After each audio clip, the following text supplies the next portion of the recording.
अच्छा, ये दोनों अंधे नहीं थे। एक दिन एक ब्राह्मणी अपने बच्चे के साथ आई नहाने, और बच्चा श्रवण कुमार के साथ झरबेरी के जंगल में चला गया। खेलते खेलते, भाई बच्चे जब एक दूसरे से मिलते हैं तो खेलते हैं, और बच्चे ब्राह्मणी जब नहा के निकली तो उसने देखा कि मेरा बच्चा नहीं है। अब वो ये दोनों जो संध्या का मंत्र जप रहे थे, गायत्री मंत्र जप रहे थे ना, तनु और वेदवती श्रवण कुमार के माता पिता उनके पास पहुंची। बाबा, आपने मेरे बच्चों को देखा है? तो दोनों जप रहे थे। गायत्री का ऐसा जप होता कि जब तक माला पूर्ण ना हो तब तक बोला नहीं जाता है। अभी दोनों सोचे कि माला पूरा हो जाए तो बोले। इतने बीच में वो ब्राह्मणी क्रोध में आई और श्राप दे दिया। कहा, तुम दोनों अब जीवन में कभी देखोगे ही नहीं, तुम अंधे हो जाओगे। और जैसे श्राप दिया, श्राप लग गया, दोनों अंधे हो गए। इधर झरबेरी के जंगल से जब वापस निकला श्रवण कुमार और उसका बच्चा, तब वो ब्राह्मणी पश्चाताप करने लगी कि मैंने ये क्या किया। इन बेचारों की तो कोई गलती नहीं थी, मैंने तो नाक में श्राप दे दिया। लेकिन अंधे तो दोनों हो गए, और जिस दिन ये लड़का विवाह के योग्य होगा, मैं अपनी लड़की की शादी कर दूंगा और आकर के इन दोनों अंधे की सेवा करेगा।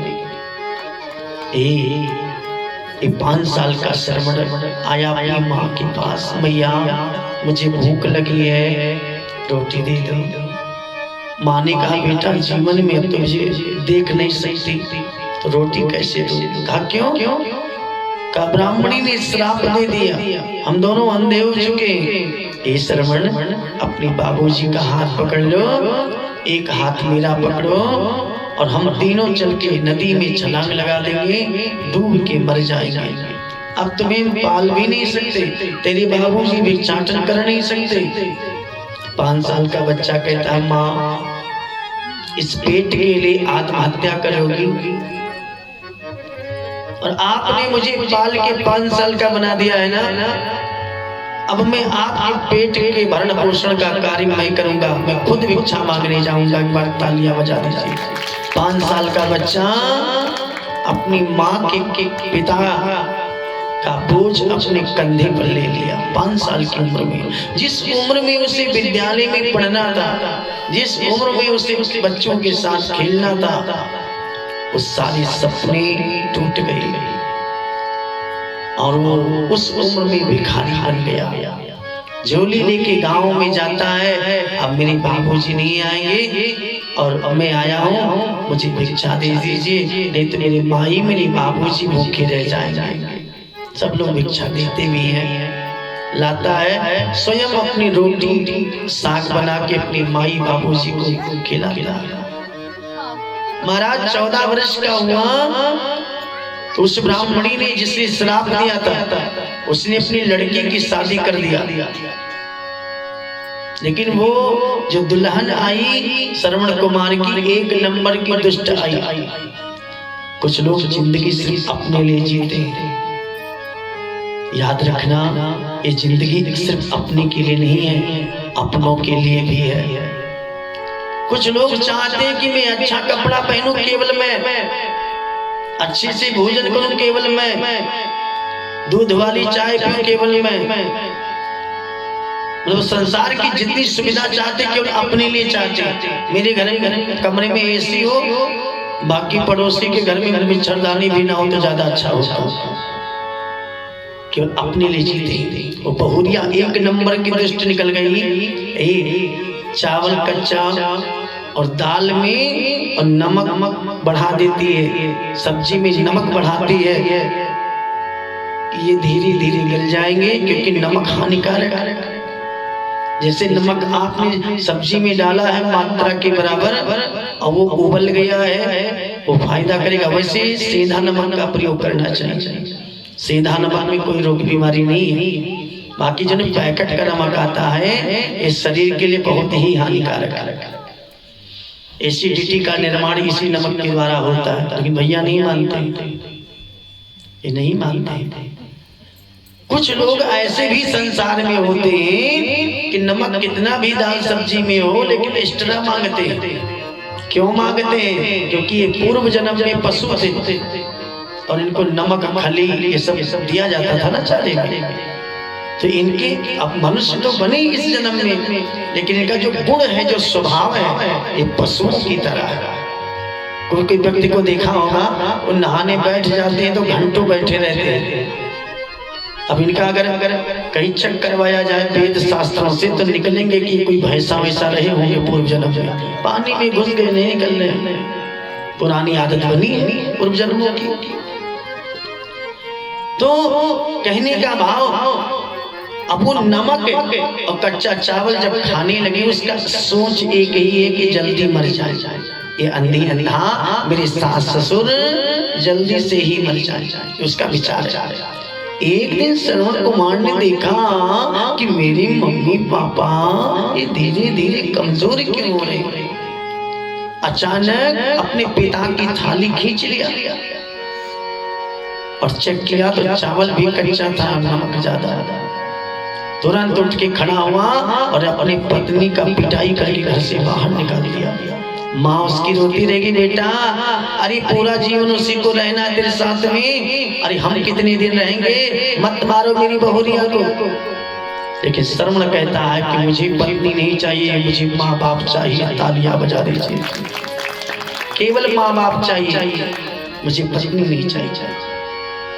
एक दिन कथा सुनने गया तो कथा में पंडित जी ने बताया कि जो लोग अपनी माँ बाप को तीर्थ यात्रा करवा देते हैं, उन्हीं भागवत की कथा करवा देते हैं, वो अपने जन्म पिता से माता के कर्ज से मुक्त हो जाते हैं। रात भर से नींद नहीं आई कि मैं अपने माँ बाप को तीर्थ कैसे कराऊं, ये तो अंधे हैं। लेकिन सुबह उसको एक युक्ति आई कि एक कांवर बनाओ, आगे एक बड़ा सा झुआ बांध लिया, पीछे झुआ बांधा एक लाठी में, और महाराज बहंगी बना के आगे अपनी मम्मी को बिठाया और पीछे अपने पिता को, और खाने पीने की कुछ सामान झोले में टांग लिया उसी में, और अपने कंधे पर माँ बाप को रख गए लेकर के। और वो 16 वर्ष की अवस्था में श्रवण कुमार घर से निकला तीर्थ कराने के लिए। तालियां बजा दीजिए। बेटा एक ही हो, कोई जरूरी नहीं चार हो, केवल एक हो, लेकिन श्रवण कुमार जैसे। थोड़ी दूर जाने के बाद जंगल में उसके पिता ने कहा, भैया मुझे प्यास लगी है, श्रवण मुझे प्यास लगी है। श्रवण ने कहा, बाबूजी आगे वट वृक्ष है, बरगद का पेड़ है, उसी छांव में आपको बिठा के अभी पानी नदी से लेके आता। बरगद की छांव में अपनी माँ और पिता को बिठा दिया और पानी लाने के लिए गगरी में जैसे नदी में प्रवेश किया और नदी में पानी भरने लगा। गगरी में जब गगरी में पानी भरोगे नदी में तो गड़गड़ की आवाज होती है। और उसी समय संयोग देखो कि महाराज दशरथ शब्द वेदी बाण चला दिया और बाण आकर के सीधा सीने में श्रवण कुमार के लग गया। जैसे श्रवण कुमार के सीने में बाण लगा, तुरंत घायल होकर के गिर गया। घायल होकर के गिर गया और महाराज उसी समय दशरथ जी पहुंच गए। कहा, भैया हमसे बहुत बड़ा अपराध हुआ और मैंने आपको हिरण समझ के मार दिया, आप कौन हो?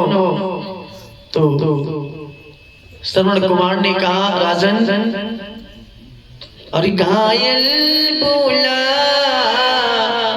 हे महाराज मैं श्रवण कहलाता हूँ।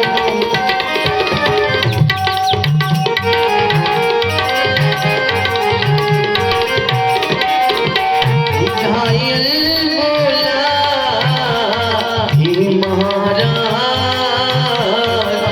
मैं श्रवण कहलाता हूँ।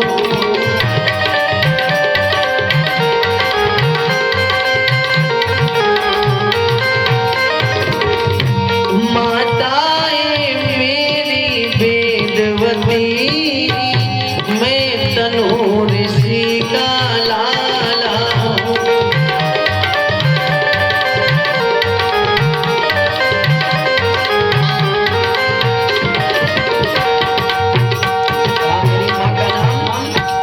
वेदवती पिता का नाम तनु है और वो दोनों अंधे हैं। आज मैं तीर्थ करने के लिए जंगल से जा रहा था, उन्हें प्यास लगी, मैं वट वृक्ष के नीचे बिठा के आया, पानी भरने आया था, लेकिन मुझे नहीं पता था कि मैं वापस पानी लेके नहीं जाऊंगा। का एक मरने से पहले मेरी अंतिम इच्छा राजा साहब आप पूरा कर दीजिए। दशरथ जी ने कहा क्या? का जो गगरी में मैंने पानी भर लिया है, मरते मरते मैं अपने माँ बाप को पिलाना चाहता हूँ, तालियां बजाकर ये उन तक पहुंचा। लेकिन आप बोलना नहीं, अगर बोलोगे ना तो पहचान जाएंगे, तब पानी नहीं पिएंगे। यदि भूल दिया तूने राजन तो पहचान पिता मेरी जाएंगे, तब कोटि उपाय करोगे तुम पर जल नहीं अपनाएंगे।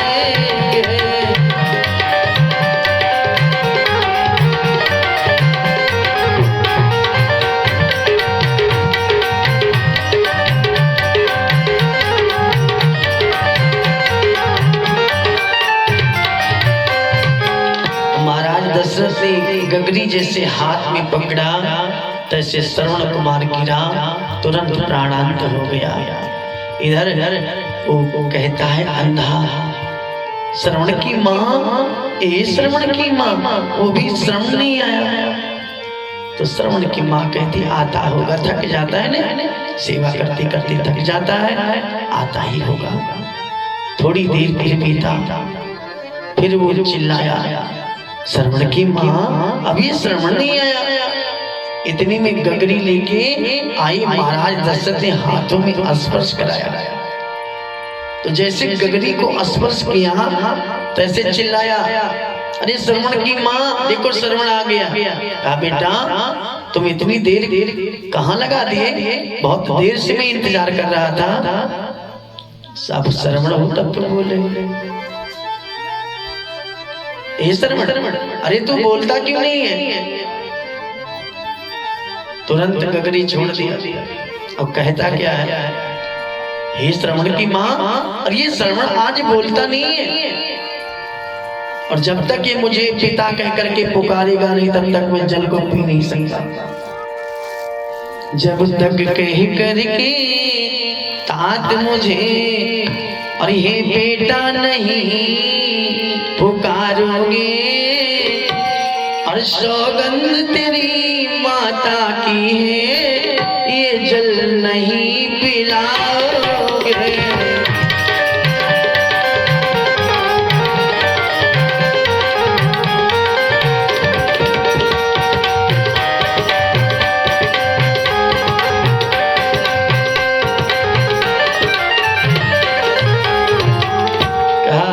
कसम है तेरी माता के दूध की, ये जल पी नहीं सकता।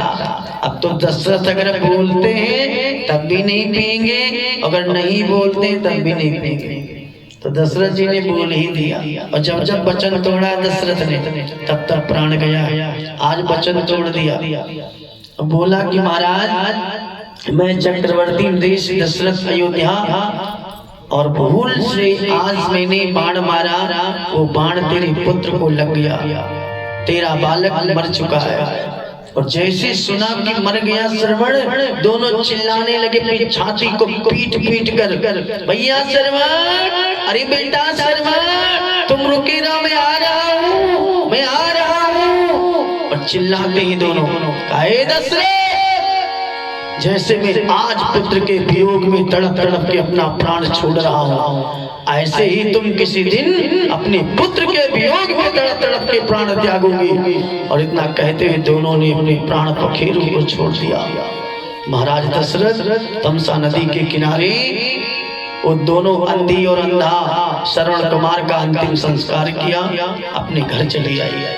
आज जो आवाज आ रही है, कौशल्या, ए कौशल्या, वो देखो मुझे श्राप दे रहे। अब कहते कहते महाराज दशरथ ने कह दिया, राम राम कहीं, राम कहीं, राम राम कहीं, राम तन रघुवर बिरा राव गए सुरधाम। और 6 बार राम कह करके महाराज दशरथ ने अपने प्राण को त्याग दिया। कौशल्या केस को छितर बितर करके दहाड़ी मार मार कर रो रही है। सुमित्रा कई मूर्छित हो रही है। दास दासियां सब बेहोश हो रही हैं। आज समाचार पहुंचा अरुंधति वशिष्ठ के पास कि महाराज दशरथ ने अपना प्राण छोड़ दिया। अरुंधति और वशिष्ठ जी दोनों सरजू नदी के किनारे बैठ के रोने लगे। वशिष्ठ जी कहते हैं अरुंधति, इस भानुकुल के भानों का अस्त हो गया। महाराज दशरथ जैसा ये राजा ना तो कोई इस भूमि पर हुआ है ना कोई आगे होगा। ऐसा राजा